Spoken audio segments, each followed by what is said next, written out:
Good evening दोस्तों। कल आप लोगों ने नंबर सिस्टम का परिभाषा हमने आप लोगों को पढ़ाया था, ठीक है, जो कि हमने आप लोगों को बताया था क्लास 9, 10th और कंपटीशन के सभी क्षेत्रों में इसका बहुत महत्व होता है। और आज कुछ और उसी परिभाषा सहित कुछ और थ्योरम आपको बताएंगे, ठीक है। देखिए तो कैसा लगेगा आप कमेंट में ज़रूर बताइएगा, ठीक है। देखिए, number system, number system, number system क्या होता है? नंबर सिस्टम संख्या पद्धति, संख्या पद्धति, ठीक है ना। आज हम देखिए सम संख्या, सम संख्या,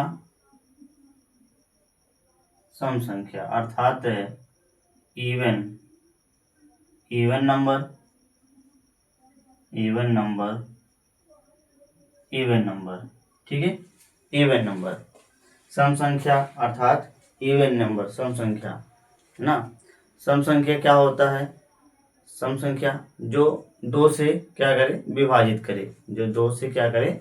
विभाजित करे, वो क्या कहलाता है? इवन नंबर कहलाता है ना। जैसे जैसे 2, 4, 6, 8, 10, है ना, etc, जो सम संख्या से कटे, ठीक है, सम संख्या से। अब इसी प्रकार विषम संख्या, विषम, विषम संख्या अर्थात odd number, odd number, odd numbers, odd numbers, odd numbers क्या होता है? जो 2 से डिवाइड ना हो, जो 2 से डिवाइड ना हो, वो क्या होता है? ओड नंबर होता है। जैसे जैसे 1 2 से डिवाइड ना हो, है ना, 3, 5, 7, 9, 13, 15, है ना, 15, इसी प्रकार आपका क्या हो जाएगा? इन्फिनिटिव, जो 2 से डिवाइड ना हो, ठीक है, ये हो जाएगा। अब यहाँ पर इवन और ओड का एक स्टैंडर्ड फॉर्म है, उसको देखिए, बहुत ही महत्वपूर्ण है ये। महत्वपूर्ण का एक प्रकार का इसको थ्योरम समझिए कि यह एक प्रकार का थ्योरम है जो प्रयोग किया जा सकता है। इससे मालूम होता है कि अगर दो इवन नंबर से एक इक्वेशन बना, दो इवन नंबर लिया जाए और इवन और ओड लिया जाए, तो उससे आने वाला संख्या क्या होगा, है ना। देखिए, जैसे मान लीजिए हमने A plus B, A plus B equal to हमने क्या लिया? इवन नंबर लिया। क्या लिया? इवन नंबर लिया, इवन नंबर। और A minus B equal to क्या लिया? इवन नंबर लिया, है ना, इवन नंबर। यह एक प्रकार का क्या हो गया? इक्वेशन हो गया, है ना। अगर इन इक्वेशन को हम सॉल्व करते हैं तो क्या होता है? तो यहाँ पर हम करेंगे 2a आ जाएगा। क्या करें? इक्वेशन है, इक्वेशन को क्या करेंगे? सब्ट्रैक्ट करेंगे, माइनस करेंगे, घटाएंगे, तो यहाँ पर क्या हो जाएगा? 2a हो जाएगा। a क्या हो जाएगा? प्लस माइनस क्या हो जाएंगे? डिवाइड हो जाएंगे। लेकिन यहाँ पर माइनस है तो हम क्या करेंगे? हम यहाँ पर क्या कर रहे हैं? जोड़ रहे हैं, ठीक ना। क्या कर रहे हैं? जोड़ रहे हैं। तो इक्वल टू क्या बचेगा यहाँ पर? इवन प्लस इवन हो गया, है ना, ये हो गया। अब यहां से हम अगर a इक्वल टू वैल्यू निकालें तो even plus even divide by कितना हो जाएगा? 2 हो जाएगा।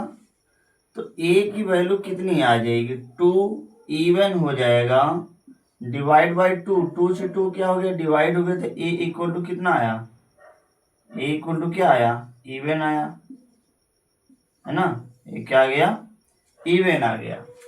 इसी प्रकार मतलब कि इवन मतलब सम आ गया, है ना। इसी प्रकार अगर हम a plus B equal to even number ले लें और a minus B equal to odd number ले लें और दोनों डिवाइड करें, है ना, तो क्या आ जाएगा, 2a equal to even plus odd, odd number हो जाएगा, है ना। अब a इक्वल टू क्या आ जाएगा, इवन प्लस ओड नंबर हो जाएगा, डिवाइड बाई 2, डिवाइड बाई 2 हो गया।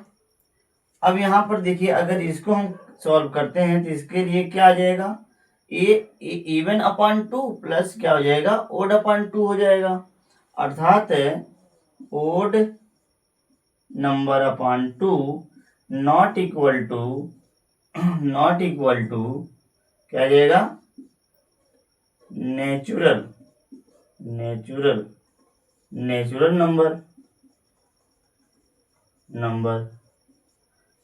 नंबर हो जाएगा, है ना। A equal to odd upon 2 not equal to natural number नहीं होगा, मतलब ये दोनों अगर डिवाइड किया जाए तो आने वाला जो नंबर होगा वह नेचुरल नंबर नहीं होगा, ठीक है। समझ में आ गया।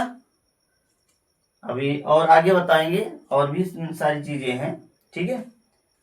तो ये आप नोट कर लीजिए, फिर आगे हम बताते हैं।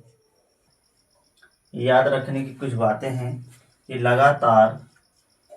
लगातार विषम अभाज्य संख्या का केवल युग्म क्या है, 3, 5, 7, 3, 5, 7। इसी प्रकार कुछ और पॉइंट है, जैसे सम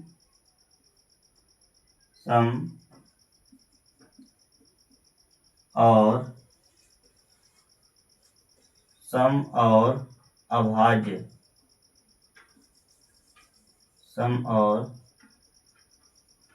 अभाज्य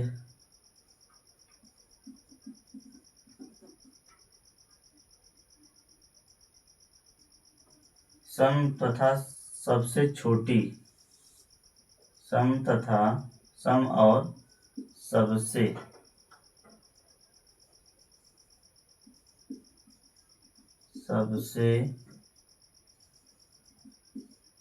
छोटी अभाज्य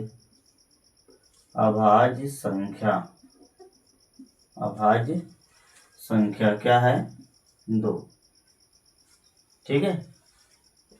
इसी प्रकार 3 अंकों की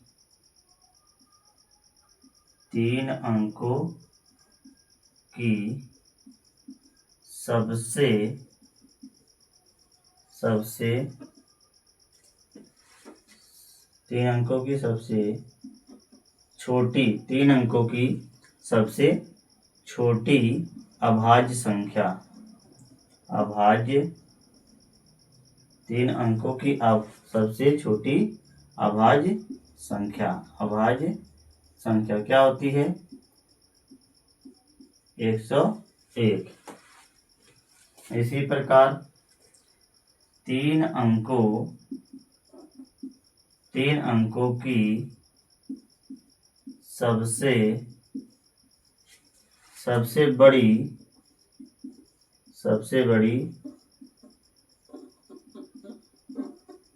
अभाज्य संख्या क्या है, 997, ठीक है। और एक चीज और याद रखिएगा, स्टैंडर्ड फॉर्म में क्या होता है, 2n प्लस माइनस एन, ये याद रखिएगा। ठीक है,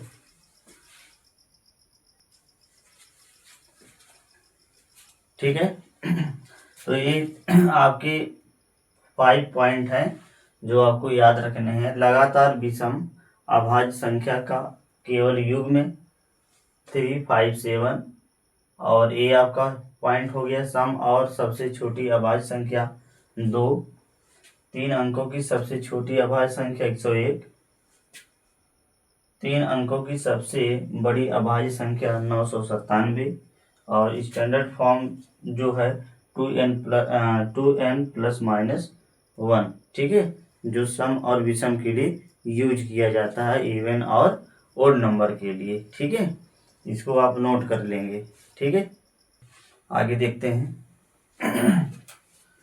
अब इसके बाद देखिए क्या है कि को प्राइम नंबर को प्राइम नंबर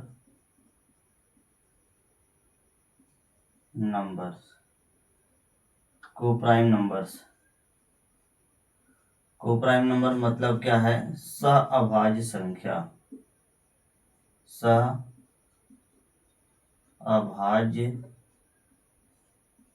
संख्या, सहअभाज्य संख्या। सहअभाज्य संख्या, सहअभाज्य संख्या किसे कहते हैं? सहअभाज्य संख्या किसे कहते हैं? यदि दो संख्याओं का मासा एक हो, तो यदि दो संख्याओं का मासा क्या हो? एक हो, तो उसे क्या कहते हैं? सहअभाज्य संख्या कहते हैं। जैसे 2 और 3, 2 और 3 का मासा क्या हो जाएगा? 2 और 3 का मासा क्या हो जाएगा? 1 हो जाएगा, है ना। और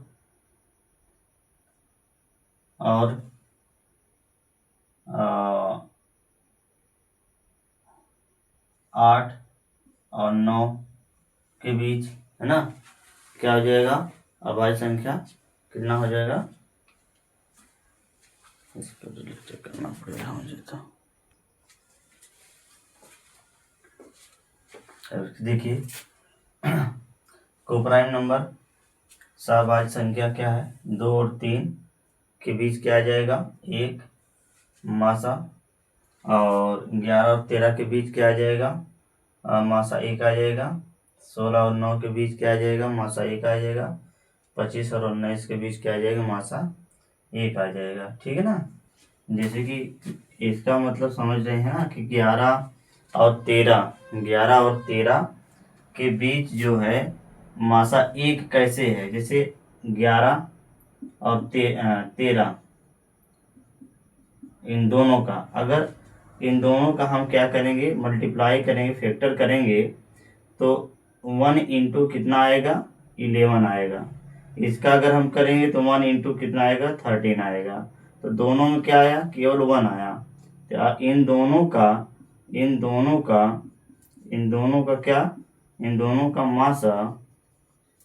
का मासा कितना हो जाएगा? 1 हो जाएगा, है ना। उसी प्रकार 25 और 19 का अगर हम मासा की बात करें, अगर इन दोनों का मासा की बात करें, तो जैसे 25 का क्या कर सकते हैं? 25 को हम लिख सकते हैं 1 इंटू 5 लिख सकते हैं, है ना। और 19 का मतलब 19 का क्या लिख सकते हैं? 1 इंटू 19 ही होगा, है ना। 19 जो है वो क्या है? एक अभाज्य संख्या है। ठीक है, तो अब क्या है? अब इन दोनों में केवल 1 दिखाई दे रहा है ना, दोनों में।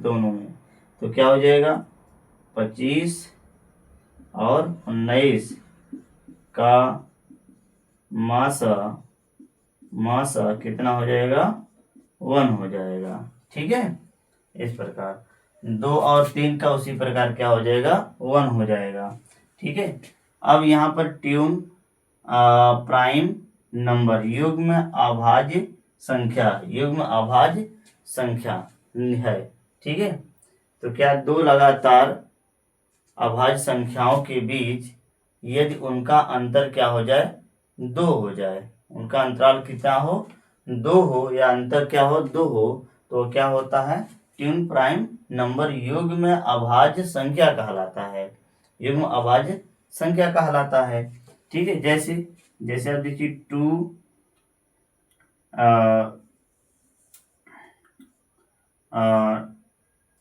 3 और 5, 3 और 5 क्या है, इनके बीच क्या है, ट्यून प्राइम नंबर है, 2 अभाज्य संख्याएं हैं, इन दोनों का अंतर कितना दिखाई दे रहा है, 2 दिखाई दे रहा है ना। इसी प्रकार अगर यहाँ पर 11 और 13 का देखा जाए तो इन दोनों का भी क्या है, अंतर 2 है ना। लेकिन क्या है कि अभाज्य संख्या होनी चाहिए। ध्यान दीजिए कि इन दोनों का जो अंतर 2 आ रहा है, इन दोनों का अंतर 2 आ रहा है, तो ये जो संख्याएं हैं ये अभाज्य संख्याएं हैं, है ना, अभाज्य संख्याएं अर्थात प्राइम नंबर है। ठीक है, इसी प्रकार अगर हम करते हैं 19 और 17, 19 और 17 का भी क्या है, दोनों अभाज्य संख्याएं हैं, दोनों अभाज्य संख्याएं हैं और दोनों का अंतर कितना है, 2 है। ठीक है, इसी प्रकार रहेगा आपका ETC। ठीक है, ये आपका रहा एसएससी जीडी के क्लास में कुछ महत्वपूर्ण बातें रही जो आज की क्लास में बताया गया है, और ये क्लास आप देखिए ध्यान से। इसके बाद हम कुछ क्वेश्चन बताएंगे अगले वाली क्लास में, तो क्लास को आप देखिएगा, मिस मत करिएगा। और आज की क्लास जो है ध्यान पूर्वक आप देख लीजिएगा, वीडियो को स्किप मत कीजिएगा और पूरा देखिएगा। ठीक है, और समझ में आया हो, अच्छा लगा हो तो आप कमेंट में ज़रूर बताइए, और चैनल को सब्सक्राइब जरूर करें। Thank you.